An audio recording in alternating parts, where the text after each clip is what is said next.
తీసుకోవాలి. నిన్న చంద్రబాబు నాయుడు గారు చేనేత వర్గానికి చాలా చాలా మంచి విషయాలని, ఎందుకంటే జిఎస్టీని ఒకవేళ కేంద్ర ప్రభుత్వం అంగీకరించకపోయేటైతే మేము రీఇంబర్స్మెంట్ చేస్తామని చెప్పారు. చాలా సంతోషం.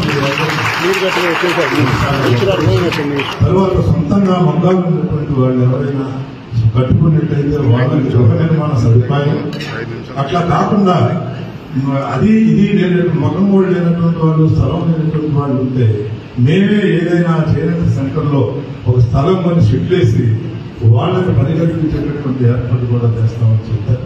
చాలా గొప్ప విషయం. చంద్రబాబు నాయుడు గారు కూడా ఈ సందర్భంలో చేనేత పరిస్థితుల తరఫున ధన్యవాదాలు తెలియజేస్తున్నాను. ఈ విషయాలన్నింటినీ కూడా గుర్తులో పెట్టుకోవాలని చెప్పి మీకు ఆ బాధ్యతనే మీకు అప్పచెప్తున్నాను.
चंद्र बृहस्पति चंद्र विष्णु चंद्रस्पति ओम शांति शांति।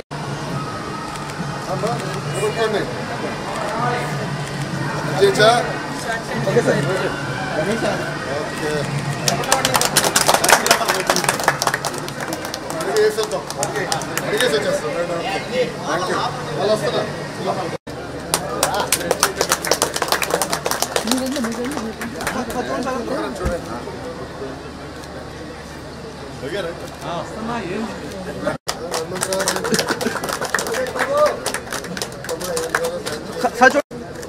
10 నిమిషాలు ఇవ్వండి, అందరితో ఫోటో 10 నిమిషాలు.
మేము రీఎంబర్స్మెంట్ చేస్తామని చెప్పాడు. చాలా సంతోషం మీరందరూ కూడా, అది చాలా గొప్ప విషయం. తర్వాత సొంతంగా మొగ్గాలు ఉన్నటువంటి వాళ్ళు ఎవరైనా కట్టుకున్నట్టయితే వాళ్ళకి గృహ నిర్మాణ సదుపాయం, అట్లా కాకుండా అది ఇది మగంగోళ్ళు లేనటువంటి వాళ్ళు, స్థలం లేనటువంటి వాళ్ళు ఉంటే మేమే ఏదైనా చేనేత సెంటర్లో ఒక స్థలం కొని షెడ్లేసి వాళ్ళకి పని కల్పించేటటువంటి ఏర్పాటు కూడా చేస్తామని చెప్పారు. చాలా గొప్ప విషయం. చంద్రబాబు నాయుడు గారికి కూడా ఈ సందర్భంలో చేనేత పరిశ్రమ తరపున ధన్యవాదాలు తెలియజేస్తున్నాను. ఈ విషయాలన్నింటినీ కూడా గుర్తులో పెట్టుకోవాలని చెప్పి మీకు ఆ బాధ్యతల్ని మీకు అప్పచెబుతున్నాం. చాలా సంతోషం.